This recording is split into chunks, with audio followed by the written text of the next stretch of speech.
먼저 81번 문제를 보시면요. 비오틴 결핍증이 사람한테는 잘 안 나타나죠. 그 이유가 무엇이냐라고 묻고 있는데요. 장내 세균에 의해서 합성되기 때문에 잘 나타나지 않습니다. 만약에 비오틴 결핍증이 나타나면 탈모나 피부염이나 식욕 감퇴와 같은 증상이 나타난다고 이야기를 하고요. 그리고 참고로 비오틴 같은 경우는 수용성 비타민입니다. 다음으로 82번으로 가서요. 핵단백질 가수분해 순서를 찾아보세요 라고 하는 문제입니다. 여러분들이 제일 큰 게 핵산인 것도 알겠고 그리고 제일 작은 게 베이스인 것도 알겠는데 두 개가 헷갈리시죠? 뉴클레오타이드냐 뉴클레오사이드냐 라고 많이 헷갈리실 텐데요. 먼저 뉴클레오사이드 같은 경우는요. 펜토스에 지금 보시는 것처럼 베이스가 붙어있는 상태를 뉴클레오사이드라고 하고요. 뉴클레오타이드 같은 경우는 뉴클레오사이드에 이런 포스페이트 그룹이 붙어있는 것을 뉴클레오타이드라고 이야기를 합니다. 그래서 문제로 가서 핵산 단백질의 가수분해 순서를 보시면요. 제일 작은 게 베이스, 그 다음이 뉴클레오사이드, 그 다음에 뉴클레오타이드, 그리고 핵산 순서가 되겠습니다. 다음으로 86번을 가볼까요? 단백질 생합성이 이루어지는 장소 어디죠? 이건 짝짓기로 여러분들이 기억을 하고 계시면 되죠. 리보솜입니다. 참고로 미토콘드리아 같은 경우는요. 호흡을 담당하는 기관이고요. 그리고 핵 같은 경우는 핵막이 잘 발달되어 있는 구조라고 보시면 되죠. 이포 같은 경우는 저장 성분을 함유하고 있는 기관이 되겠습니다. 그래서 단백질 생합성이라고 하면 짝짓기로 어디요? 리보솜이라고 기억을 해두시면 되겠습니다. 다음으로 87번으로 가서요. 단당류 중에 케토스이면서 헥소스인 것을 찾아보세요 라고 묻고 있습니다. 그리고 케토스라고 하면요. 여러분들이 우리가 공부를 하는 여러 가지 당 중에서 하나를 기억을 해두시면 되는데 그것이 뭐냐 하면 프락토스입니다. 프락토스가 케토스에 속한다고 보시면 되죠. 1번부터 보시면요. 글루코스 같은 경우는요. 알도스이면서도 육탄당인 것이 되고요. 그리고 2번에 있는 리블로스 같은 경우도 케토스에 들어가거든요. 케토스이면서도 5탄당에 속하는 게 리블로스입니다. 그리고 아라비노스 같은 경우는 알도스이면서 그리고 5탄당에 속하는 것이죠. 다음으로 91번 봐볼까요? 인체 내 비타민 결핍 증상 짝짓기가 잘 되어 있는 것을 찾아보라 라고 하는 문제고요. 틀린 것을 찾아보면 2번이죠. 비타민 K 같은 경우는 구루병 아니고요. 혈액응고지연이 되겠습니다. 그러면 구루병이랑 관련이 있는 비타민의 경우에는요. 비타민 D입니다. 다음으로 92번으로 가서요. 당대상 과정 중에서 혐기적 단계에서 ATP를 생성시키는 방법을 묻고 있습니다. 먼저 1번에 있는 옥시데이즈 포스포리레이션 같은 경우는 산화적 인산화를 이야기를 합니다. 2번에 있는 글리코리시스 같은 경우는 해당 과정이고요. 그리고 3번에 있는 것은 TCA 회로를 이야기를 하고요. 그리고 4번에 있는 글루코네오제네시스 같은 경우는 포도당 신생 합성을 이야기를 하죠. 그리고 1번에 있는 산화적 인산화 같은 경우는 호기적 단계를 이야기를 하고요. 문제에 나와 있는 혐기적 단계에서 ATP를 생성하는 방법은 2번에 있는 해당 과정이 됩니다. 그리고 3번에 있는 TCA 회로 같은 경우도 호기적 단계라고 보시면 되고요. 그리고 4번에 있는 글루코네오제네시스랑 또 비슷한 단어를 여러분들이 기억을 해 두시면 좋은데요. 글리코겐이랑 관련된 단어입니다. 그래서 글리코겐올리시스 같은 경우는 글리코겐 분해를 의미하는 단어고요. 그리고 글리코게네시스 같은 경우는 글리코겐 합성까지 여러분들이 역시 영어로 기억을 해 두시면 좋겠습니다. 다음으로 98번으로 가서요. 효소의 반응 속도 그리고 활성에 영향을 미치는 요소와 거리가 먼 것을 묻고 있는데요. 온도, 기질 농도, 그리고 수소이온 농도 다 영향을 미치고요. 반응에게 용량과는 관련이 없습니다. 이런 반응 속도와 활성에 영향을 미치는 요소 3가지 여러분들이 따로 기억을 해두시면 될 것 같습니다. 답은 4번이 되겠죠. 다음 문제로 82번으로 가서요. 비타민 D의 설명으로 틀린 것을 묻고 있고요. 보기 중에 보시면 되게 어렵게 보이지만 사실은 자세히 읽어보면 풀 수 있는 문제였기 때문에 여러분이 놓치면 조금 아까운 문제가 되겠죠. 2번이 틀렸는데요. 비타민 A, E, K와 마찬가지로 수용성 아니고요. 지용성이 되죠. 여러분들이 지용성 비타민은 4개를 기억을 해두시면 되는데 왜냐하면 이 지용성 비타민 같은 경우는 4종류만 나오거든요. 그래서 그게 뭐냐면 A, E, K 그리고 D 같은 경우가 지용성 비타민이고 나머지는 수용성 비타민이라고 보시면 됩니다. 다음으로 83번으로 가서요. 핵산 관련 물질 정밀성에 관한 설명으로 틀린 것을 묻고 있고요. 여러분들이 정밀성에 관한 설명으로 맞는 것은 기억을 해 두시면 되고요. 틀린 것은 3번이 틀렸는데 정밀성은 피리미딘계의 것에는 정밀성이 없고요. 그리고 퓨린계의 것에는 오히려 정밀성이 있습니다. 다음으로 84번으로 가볼까요? 분리정제된 DNA 시료 중에 몰비로 20%의 아데닌이 함유되어 있었다. 그리고 이 DNA 중에 사이토신의 배분율을 한번 해보세요 라고 하는 것이고요. A와 T 그리고 G와 C 같은 경우는 서로 상부적인 결합을 합니다. 아데닌이 20%라고 하는 것은 결국 티민도 20%가 가져간다는 것이죠.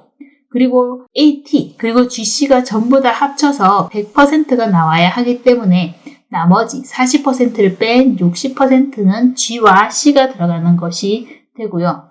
그리고 사이토신의 배분율을 물었는데 상부적 결합을 하죠. 그러면 똑같이 30%를 함유하게 됩니다.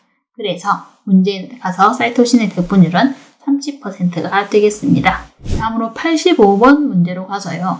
효소와 기질이 반응할 때 기질의 구조가 조금만 달라도 그 기질에 대해서 효소가 활성을 갖지 못하는 것을 우리는 뭐라고 이야기를 하냐면 기질 특이성이라고 이야기를 합니다. 다음으로 87번으로 볼까요? 전분 당화 효소 중에 알파-1사 결합은 무작위로 가수 분해하고 알파-16 결합은 분해하지 못하는 엔도형 효소를 묻고 있습니다. 여기서 말한 엔도 효소 같은 경우는요. 내부 효소를 이야기합니다. 그러니까 내부부터 끊을 수 있는 효소를 이야기를 하고요. 만약에 외부에서부터 끊는 효소를 이야기를 하려고 하면 엑소 효소라고 묻게 되겠죠. 먼저 알파-빌레이즈 같은 경우는 알파-1사 결합 분해하죠. 그리고 알파-16 결합은 분해를 하지 못합니다. 그리고 베타-아밀레이즈 같은 경우는요. 알파-1사 결합을 분해하죠. 그런데 알파-16 결합은 분해하지 못합니다. 그리고 글코아밀레이즈 같은 경우는요. 알파-1사 결합도 분해하고요. 그리고 알파-16 결합도 분해를 하게 됩니다.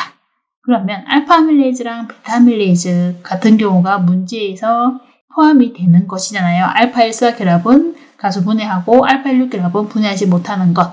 그런데 두 개가 뭐가 다르냐 하면 알파-아밀레이즈 같은 경우는 알파-1사 결합을 분해를 하는데 불규칙하게 분해를 하고요. 그리고 베타-아밀레이즈 같은 경우는 알파-1사 결합을 분해를 하기는 하는데 비환원성 말단에서부터 분해를 하게 됩니다. 그래서 비환원성 말단이라고 하는 것은 비환원성 끝에서부터 차례대로 분해를 하게 되고요. 1번에 있는 알파-아밀레이즈 같은 경우는 불규칙하게 분해를 하게 되죠. 다르게 이야기를 하면 무작위로 분해를 하게 됩니다. 그래서 답은 1번이 되겠습니다. 다음으로 88번으로 보시면요. 미카엘리스 상수 Kn 값이 낮은 경우를 무엇을 의미한가? 라고 묻고 있는데요. Kn 값이라고 하는 것은요. 기질에 대한 효소의 친화력 척도를 이야기를 합니다. Kn 값이 낮다고 하는 것은 결국 기질 활성 부위에 대해서 강한 활성을 가지고 있다라고 이야기를 하죠.